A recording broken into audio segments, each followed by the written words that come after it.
Anda kembali bersama kami di Sapa Indonesia Malam. Keluarga korban yang terjatuh dari lift Bandara Kuala Namu menyatakan terdapat kejanggalan dalam kasus ini dan akan membawanya ke ranah hukum. Pasalnya hingga kini pihak Bandara Kuala Namu belum membuka kasus ini bahkan ke pihak keluarga korban. Keluarga Asia Sinta Dewi Hasibuan, perempuan yang tewas terjatuh dari lift Bandara Kuala Namu, menunjuk Hotman Paris Hutapea sebagai penasihat hukum keluarga. Langkah ini diambil karena pihak keluarga korban akan melayangkan somasi ke 6 perusahaan termasuk PT Angkasa Pura II. Langkah somasi ini ditempuh keluarga Asia karena belum ada kejelasan terkait kasus jatuhnya Asia dari lift Bandara Kuala Namu, Sumatera Utara pada 24 April lalu. Sampai kini keluarga korban juga belum didatangi oleh pihak bandara. Hanya diberikan uang sebesar 5 juta rupiah saat pihak bandara menyampaikan ucapan duka cita. Jika langkah somasi ini tidak diindahkan, maka keluarga korban akan meneruskan hal ini ke Barreskrim Polri untuk ditindaklanjuti secara hukum.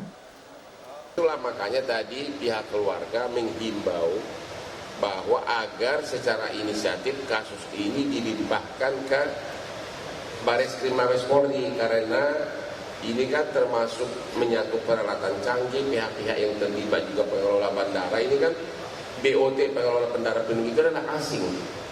Itu dikerjasamakan untuk 30 tahun. Perusahaan India dan Prancis. Jadi itu semua kewenangan dari Bapak Kapolri sama Kabar Reskrim. Itulah kita himbau karena kalau stopnya di daerah, rasanya ada pertanyaan lah sejauh mana nanti bisa mereka menangani yang kalau para pihak saksinya itu adalah kaliber kakak dunia gitu loh, ya. Raja Hasibuan, kakak korban, mengatakan keponakannya sempat melakukan komunikasi dengan korban, di mana saat itu Asia mengatakan dirinya terjebak di lift sebelum akhirnya dinyatakan hilang kontak. Pihak keluarga sempat mencari korban hingga dini hari di sekitar bandara sebelum memutuskan pulang ke rumah. 3 hari berlalu, pihak keluarga akhirnya dihubungi oleh pihak bandara dan mengatakan adanya temuan jenazah di dekat lift. Keluarga korban merasa kecewa karena penanganan dinilai cukup lambat, bahkan mengabaikan permintaan keluarga yang sejak awal meminta untuk melihat rekaman area CCTV lift. Keluarga korban juga merasa kecewa karena hingga hari ini hasil otopsi belum disampaikan ke pihak keluarga.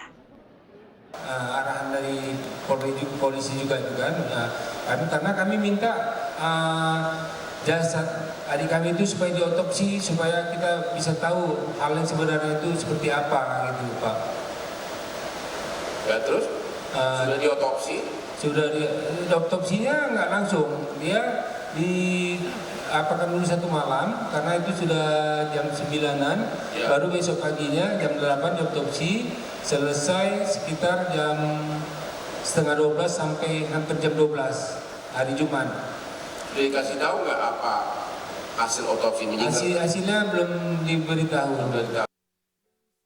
Sebelumnya, kasus rusaknya lift dan menelan korban di Bandara Kuala Namu, Sumatera Utara juga direspon oleh Menteri Perhubungan. Menhub menginstruksikan Dirjen Perhubungan Udara mengevaluasi beberapa faktor di Bandara Kuala Namu, Deli Serdang. Kami sudah menugaskan Dirjen Udara untuk melakukan tambahan inspeksi dan kita akan lakukan tegas. Bahkan kami sangat menghargai upaya Polri untuk melakukan penegakan hukum. Apapun harus dipertanggungjawabkan oleh manajemen AP2.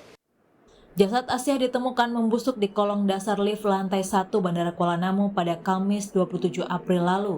Sebelumnya, Asia dilaporkan hilang sejak Senin 24 April oleh anggota keluarganya.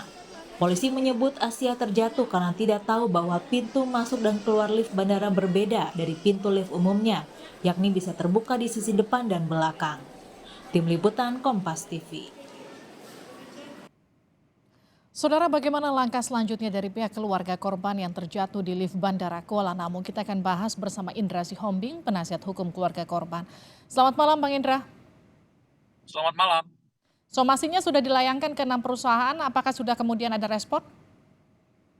Untuk somasi saat ini kita belum kirimkan karena masih menunggu besok yang harus mungkin dikirimkan. Hari ini kita baru tempuh upaya hukum di Barreskrim. Oke, artinya sudah ada pelaporan kah ke Barreskrim? Sudah ada.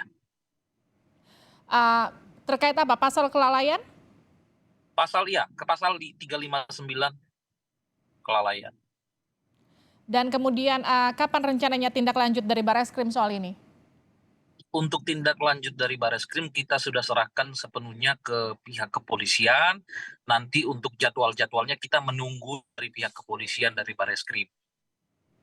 Oke, lalu bagaimana kemudian respon keluarga korban ketika pasca terjadi kabarnya sempat ingin melihat CCTV tapi kemudian CCTV tidak dibuka oleh pihak Angkasa Pura kala itu sampai kemudian 3 hari kemudian ada informasi kerabatnya tersebut jadi korban. Nah, klien kami sudah meminta agar dibukakan CCTV yang di lift. Namun tanggapan dari pihak Angkasa Pura ataupun Bandara Kuala Namu sendiri itu dinyatakan tidak bisa buka dikarenakan adanya prosedur. Nah, kemudian dialihkan sama pihak security ataupun bandara untuk pemeriksaan CCTV di luar dari lift. Makanya pihak keluarga itu tidak menemukan almarhumah yang terjebak ataupun masuk di dalam lift tersebut. Jadi akibat dari situ 3 hari setelah dari situ kejadian tercium bau busuk, akhirnya disitulah pihak keluarga dikabarin bahwasannya almarhumah ada di bawah dasar lift, itulah ditemukannya almarhumah gitu. Oke, Bang Indra, tadi sempat ingin buka CCTV di daerah lift, tapi kemudian tidak diizinkan karena prosedur, tapi diizinkan membuka CCTV di luar area lift. Apa bedanya? Nah, itu yang kita justru bertanya-tanya, kita pertanyaan yang besar, apa bedanya? Karena kan ini sudah menyangkut orang ataupun yang kita merasa nyawa keluarga kita pengen supaya dibukakan, tapi tetap beralasan pada prosedur, Bu. Jadi mereka beralasan sesuai dengan sesuai nggak bisa prosedur. Jadi pihak korban waktu itu ya mau tidak bisa memaksakan kehendak untuk minta CCTV tersebut. Oke, lalu kemudian bagaimana bisa lift dengan 2 pintu kemudian ada space orang dewasa untuk terjatuh di sela-selanya? Nah, jadi posisi lift itu begitu biasanya pada umumnya lift masuk di bagian kita biasa masuk terus keluar di bagian itu lagi. Mhm. Nah, ada lift yang di Bandara Kuala Namu itu masuk lewat situ keluar lewat belakang. Nah, Ya. mungkin almarhumah ini tidak mengetahui ada lift yang seperti itu, tapi dia begitu dia tekan terbuka di belakang dia nggak perhatiin, tapi ditekan-tekan lagi dia makin panik, tapi lift itu saat berjalan bisa terbuka sendiri, tapi tidak pada posisi lantai di mana kita pada umumnya bisa turun. Nah, begitu lift terbuka secara tidak di lantainya, harusnya itu menjadi tanda tanya, kenapa sih bisa lift terbuka itu, apakah error, apa liftnya bagaimana? Sekuat tenaga laki-laki pun tidak mampu membuka paksa itu lift, tapi tiba-tiba terbuka dan almarhumah ini terlihat dari video itu jalan maju, kemudian langsung terjatuh ke bawah lift, Bang ke Indra, dasar lift. oke, ini kan biasanya kalau kita bicara soal CCTV itu kan di tempat fasilitas publik begitu itu kan ada ruang kontrol ya, yang kemudian biasanya ada petugas yang bisa memantau melihat apakah kemudian ada yang aneh atau tidak aneh. Ini tidak ada informasi sama sekali sampai harus menunggu 3 hari ya. Artinya tidak ada yang bertugas untuk memantau. Sudah pihak keluarga itu begitu lost kontak terakhir tanggal 24 pukul 8 malam lewat 15 menit itu sudah dikasih tahu kepada pihak security ataupun pihak bandara lainnya bahwasannya saudara almarhumah ini terjebak dalam lift. Namun tidak ada aksi yang lebih yakin untuk mereka memeriksa atau tidak. Ternyata tidak diperiksa sampai ditemukan bau mayat itu.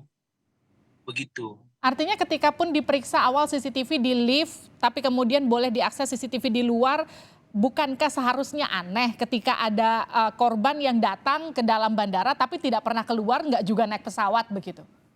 Justru itulah kejanggalan di pihak keluarga. Kenapa ada pembiaran seperti ini? Seharusnya kan sudah dilaporkan, harusnya ditindaklanjuti. Ya kita tahulah kok pengawasan dari Bandara Kuala Namu ini memiliki operation untuk bagian CCTV. Kenapa sih tidak langsung to the point ke CCTV? Kenapa harus di luar dari CCTV lift? Itu yang menjadi pertanyaan keluarga dan kejanggalan bagi keluarga saat ini. Kemudian kakak korban kabarnya sebut sempat diberikan uang 5 juta rupiah. Ini uang untuk dalam bentuk apa? Maksudnya uang untuk penggantian apa? Nah, ini perlu saya luruskan, uang dikasih 5 juta ini bukan berarti tiba-tiba dikasih sebagai bentuk tanda damai, tidak.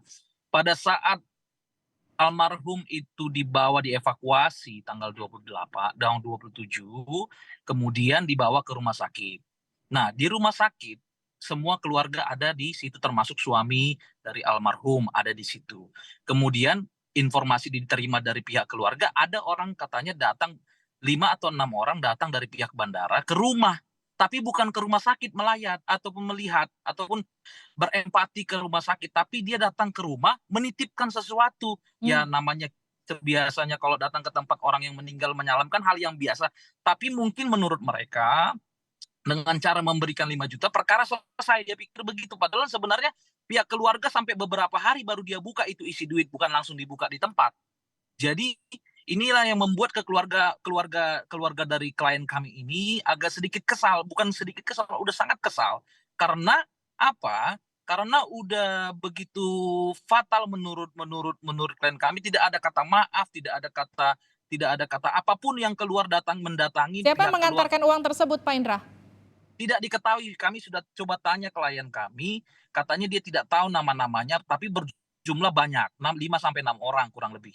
Oke, ini keluarga kabarnya belum di BAP sampai sekarang oleh pihak kepolisian. Sampai sekarang detik ini belum ada BAP, belum ada panggilan resmi dari pihak kepolisian. Ada Polda Sumatera Utara, kenapa harus ke Bareskrim? Kenapa harus ke Bareskrim? Karena begini, ini agak sedikit menjadi fokus dan sorotan. Kenapa?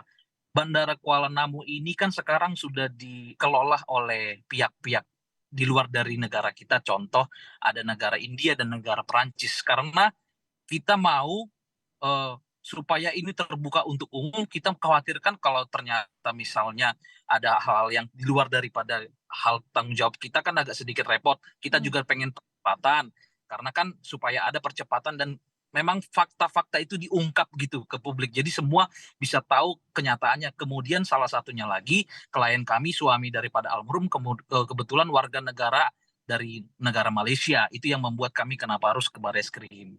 Baik, terima kasih Indra Sihombing, kuasa hukum dari keluarga korban yang terjatuh di lift di Bandara Kuala Namu.